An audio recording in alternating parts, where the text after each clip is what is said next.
민주당 공천 세 번째 특징.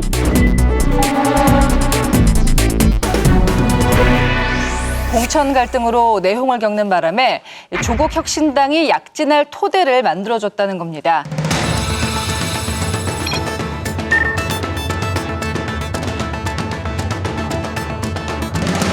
정치권에서는 지역구는 민주당, 비례는 조국 혁신당, 이른바 지민 비조라는 전략까지 언급되고 있는데요. 조국 혁신당의 선전은 어떻게 보고 계십니까? 원래는 이름을 못 쓰죠. 그러니까 뭐 이준석 신당, 안철수 신당, 이낙연 신당 하면 좀 높게 나오는데 부모님이 이름을 잘 지어주셨는지 조국 혁신당을 선관위가 이걸 허용을 했어요. 그러니까 그 익숙하고 조국 혁신당이라고 하는 게 많이 나오는 컨벤션 효과가 있고, 두 번째는 민주당 지지층들, 강성 지지층들은 지금 윤석열 대통령과 한동훈 위원장에 대한 분노가 있거든요. 근데 그 가장 선명하게 싸우고 있는 분이 이제 조국입니다. 그러니까 본인이 뭐 어쨌든 탄핵 얘기도 하고, 지금 뭐 그 딸 문제까지 특검으로 다 해서 하겠다. 그러니까 강성 지지층들이 했음직하는 얘기를 지금 하고 있는 게 있어요. 그래서 윤석열 대통령에 대한 심판론 때문에 강서구청장 선거에 대패를 하고 나서 한동훈 위원장이 들어와서 그걸 이재명 대 한동훈으로 조금 바꾸고 윤한 갈등을 또 연출하면서 조금 가다가 한동훈 위원장이 뒤로 갈수록 힘이 쭉 딸려갖고 윤석열 색채가 굉장히 강하게 그 공천이 끝나가는 무렵에 조국 혁신당이 등장하니까 윤석열 대통령이 다시 불려 들어와 버렸어요. 그 두 분이 뭐 그 검찰총장과 법무장관으로 충돌을 쭉 했던 거 아닙니까? 그러면서 이제 잠복해 있던 정권 심판론이 다시 이제 불거지는 게 좀 있고, 조국의 존재라는 건 이재명 대표가 당내에서도 어떤 지금 비주류도 허용하지 않는데 당 밖에 경쟁 상대의 원심력이 작동하는 정당을 둔다? 저는 상상하기 어렵습니다.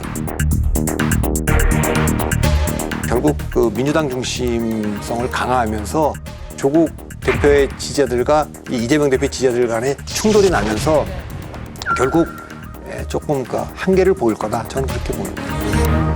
이재명 대표에게 아주 심각한 딜레마를 안기는 존재가 바로 조국 혁신당의 조국 대표가 아닌가, 이런 생각이 드는 것이, 어쨌든 그 타이밍이 정말 적절했죠. 조국의 입장에서 보면. 그래갖고 지금 굉장히 약진하는 그런 상황이고, 비례대표로는 조국 혁신당의 후보를 뽑는데 어쨌든 그 투표용지는 같이 나눠주니까, 그때 그러면 지역구 누굴 뽑느냐, 그럼 조국 혁신당의 비례대표를 뽑는 사람들이 국민의힘 후보를 찍을 리는 없지 않습니까? 그래서 일련의 상승작용을 하는 측면이 있는데, 이재명 대표가 임종석 실장을 그 찍어 누르는 그 행태를 봤을 때 조국 대표에 대해서 상당한 위기의식을 가질 수도 있으리라 봐요.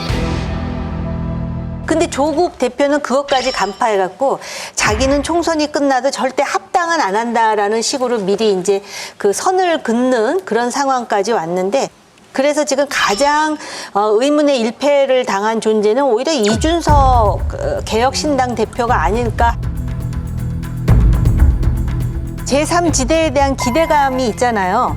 그런데 이준석 개혁신당이나 이낙연 새로운 미래가 그걸 흡수하지 못하다 보니까 제3당, 제3지대가 그냥 거의 무존재화되어 있는데, 이런 상황에서 민주당이 막 공천의 그 막천을 막 하고 이런 거에 대한 반발도 있고, 그 와중에 또 윤석열 정부에 대해서 비판할 소재를 윤석열 정부가 지금 던져주고 있거든요. 그러다 보니까 상대적으로 선명성이 강한 조국 혁신당에 대해서 많은 사람이 관심을 보이는데, 가장 중요한 거는 20대 지지도는 0%라는 거. 이건 조국 대표가 굉장히 뼈아프게 생각해야 될 부분인데 별로 반성하지 않는 것 같더라고요. 근데 저번에 손을 잡았을 때 예방했는데, 이제 조국 당대표로서 예방했는데 이재명 대표 잡았잖아요.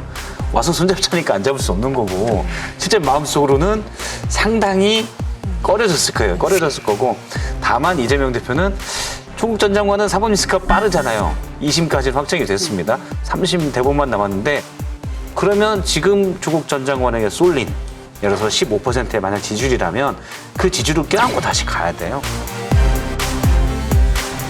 대법원에서 유죄 확정 판결이 나면 피선거권이 제한되기 때문에 대선에 나올 수가 없거든요. 그래서 그래서 적절한 그 정도의 거리를 이재명 대표로서는 유지할 수밖에 없다. 아니 그런데 이재명 대표도 유죄 확정될 수 있죠. 여기는 좀 재판이 지금 아직 오래 걸릴 1심도 안 돼가지고 양승태 대법원장이 보여준 게 있습니다.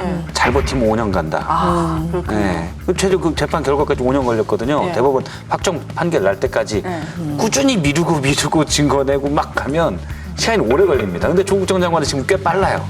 그래서 2심까지 다 돼 있고 30만 남아 있기 때문에.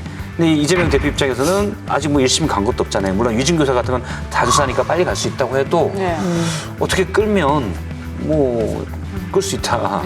그건 또 미지 영역이니까요. 지금 민주당의 공천으로 인한 파문이 있지 않습니까? 이걸 갖다가 거기서 떨어져 나가는 사람들을 묶어두는 댐의 역할을 좀 하는 것 같긴 해요. 방파제 같은 역할을 좀 하는 것 같기도 하고. 왜냐하면 이제 민주당 지지자들은 아니 왜 싸움을 못 하는 거야라고 했을 때 이재명 대표 같은 경우에는 윤석열 대통령하고 싸울 수 있을지 몰라도 한동훈하고 딱 한 번번이 안 되거든.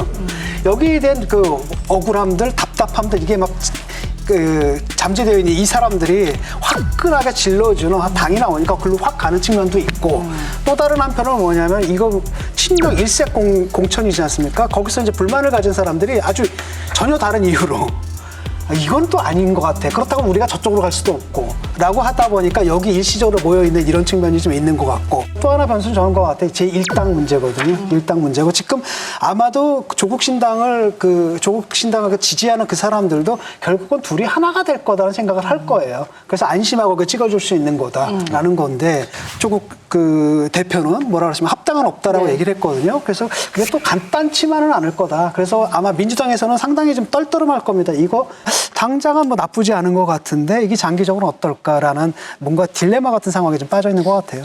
아니 그러니까 조국 대표가 그 당위론적인 입장에서 보면은 정말로 비판할 그 내용이 상당히 많아요. 내용적으로는.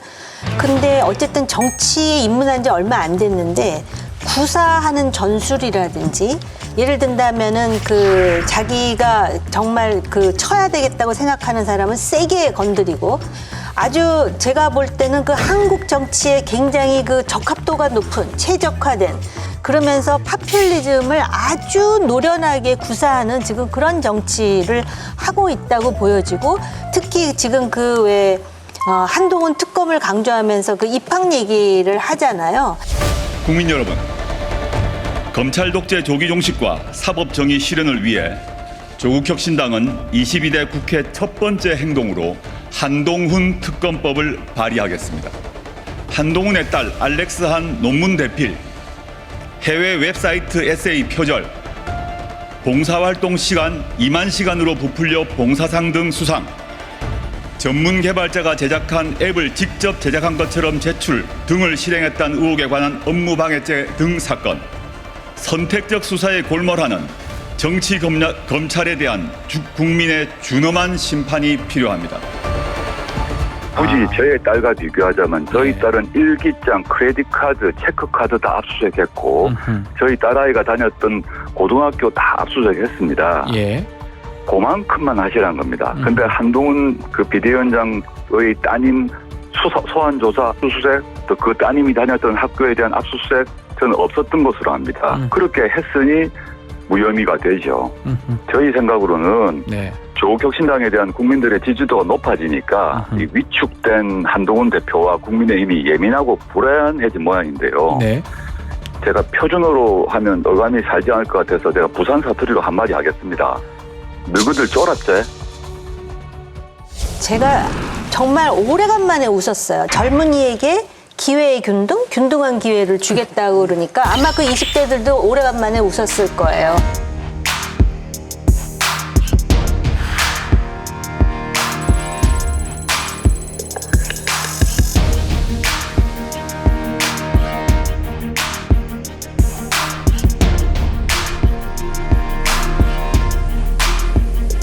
성찰하겠습니다. 이래야 이게 신당 대표로서의 자격이 있는 거 아니에요, 진 교수님? 이게 보면 이게 이제 재밌는 건 뭐냐면 새로운 눈법이신데요. 굉장합니다. 그러니까 그 모든 사람들한테 보편적 소구력을 가질 수는 없죠. 지금 말도 안 되잖아요. 우리가 볼 때는 아니 자기 딸 표창장 위조하고 온갖 스펙 위조해가지고 대학 보낸 그 사람이 교육계획 김동을 얘기해 말이 안 되죠. 일단은 한동훈을 불러낸 겁니다. 네 딸은 어땠는데 이름은 호응을 해요. 그러니까 그렇게 호응하는 강성 그 극렬 지지층이 있거든요. 그거라도 꽉 잡으면은 소수 정당으로서는 그것도 굉장히 큰 정적 자산이 되거든요. 그런 면에서 하는 건데 지금 딱 보면 저는 굉장히 안쓰러운 게 이것잖아요. 그래도 정당인데 1호 공약이 한동훈 특검. 이게 이제 원한이고, 그러니까 보복이잖아요. 그다음에 굉장히 개인적인 거거든요. 이게 우리 삶하고 뭔 관계가 있어? 아무 관계가 없는 건데. 그래서 보게 되면 두 정당 모두가 사실 당을 뭘로 사용하고 있는 겁니까? 자기 자신들의 사법 방탄으로 사용하고 있고 사법적인 리스크들을 갖다 모면하기 위한 또는 그걸 변명하기 위한 또는 거기다 반격을 하기 위한 그러니까 무기로 지금 사유화하고 있다는 측면이 드러나는 거죠. 그런데 문제는 뭐냐? 거기에 동조하는 사람이, 동의하는 사람이, 고개를 끄덕이는 사람이 있다는 거예요, 이게. 이게 윤 대통령과 국민의힘과 한동훈 위원장이 아프게 지금 받아들여야 되는 거예요. 만일에 그때 그렇게 집권하고 나서 우리는 이런 문제를 좀 다르게 처리하겠다고 해서 보여왔다면 또 한동훈 위원장이 굉장히 엄격하게 그 공천에서 야당의 공격에 빌미를 안 주겠다고 하는 기조를 유지했다면 그러면 그 뒤에 지금 후보 확정된 사람 날려댈 사람이 얼마나 많습니까? 아무것도 안 하잖아요. 못하고 있어요, 지금. 네. 그런 상황에서 이 조국 장관이 질문을 던지는 거예요. 그러니까 그 질문에 지금 한동훈 위원장이 뭐라고 얘기할 거냐. 근데 사실 이제 조국 전 장관이 그 얘기를 하는 거는 과거에도 해왔거든요. 네. 그러니까 딸 문제나 휴대폰 비밀번호 왜 안 했냐. 손중성 고발 사주 의혹에 대해서 사진 60장 보낸 건 대체 뭐냐. 꾸준히 해왔던 말입니다. 문제는 과거에는 저 사람 또 저러네 이러고 말았는데 디올백 문제 또는 뭐 대통령의 신년 기자회견 또는 뭐 기자회견이 아니죠. 간 다음에 이종섭 전 장관의 호주행 이런 걸 보면서 설득력이 생겨버린 거예요. 새로운 환경에서. 이분들이 이러는 것 보니까 조 전 장관이 얘기하는 말이 일부 사실일 수도 있겠는데? 라는 설득력을 사실은 대통령실과 여권이 만들어줬다고 저는 생각을 해요. 저는 그건 아닌 것 같고 네. 그냥 강성 지지층들이 예. 민주당에 묶여 있다가 떨어져 나가서 거기서 그걸 하는 거고 뭔가 약간 그런 건 있는 거예요. 이건 이미 끝난 일이고 조국 벌써 2심까지 나왔잖아요. 결과가 뻔한 거예요. 거기에 대한 심판의 심리는 이제 없는데 라고 한다면 너희들은 뭐냐라는 거죠. 그러면 조국 대표가 뭐 당연히 뭐 상위권 번호를 받을 거고 2번 받을 거냐 이런 얘기들이 나오고 있는데